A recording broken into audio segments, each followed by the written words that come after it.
ভাই তোর ক্লাব লাগবে তো দিয়ে যা তুই, আমি তোকে কিচ্ছু বলবো না, কিন্তু অনুর থেকে দূরে থাক। ছোট থেকে জীবনে কারোর ভালোবাসা পাই নাই, ওকে আমার থেকে কেড়ে নিস না ভাই। আমার লাইফে আমার বাবা মা সবগুলো ভালোবাসাকে আমি হারাই ফেলছি, ও ছাড়া আমার জীবনে এখন আর কেউ নাই, ওকে হারানোটা এফোর্ড করতে পারবো না আমি। আবারও বলতেছি অনুর থেকে দূরে থাক ভাই, ডেকে এবারের মতো রিকোয়েস্ট করলাম, পরের বার আর ওয়ার্নিং না, সোজা চানে মেরে ফেলবো। You know me.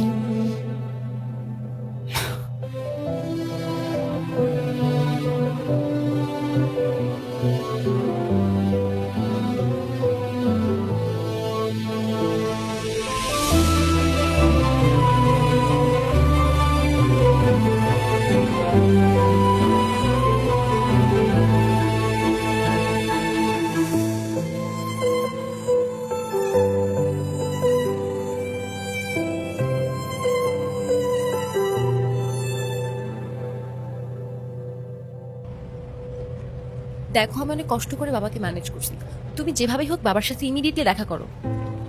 আচ্ছা দেখা তো করবোই, কিন্তু এখনই কেন? গ্র্যাজুয়েশনটা শেষ হোক অ্যাটলিস্ট, আর সময় তো আর শেষ হয়ে যাচ্ছে না। তোমার শেষ না হলে আমার ঠিকই হচ্ছে ঈশান, তোমার গ্র্যাজুয়েশনের জন্য বাবা মাকে বাসায় বসায় রাখবে না।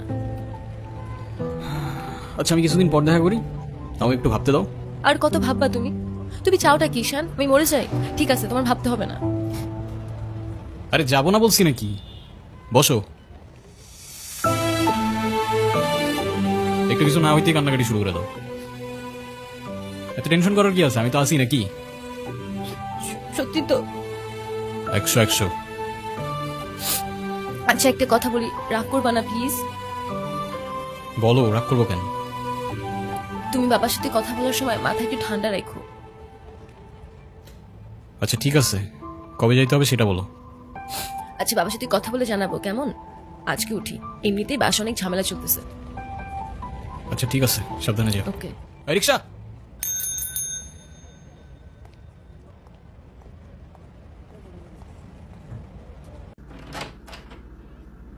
আপু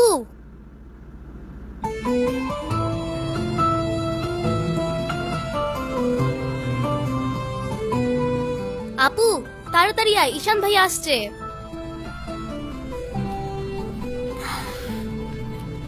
এনো, এটা তোমার জন্য। Thank you.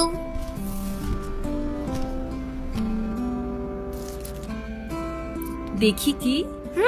আমাকে দিছে না?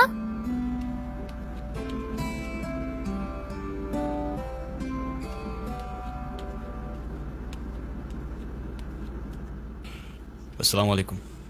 ওয়ালাইকুম আসসালাম, বসো। বাবা। হুম। ও ঈশান।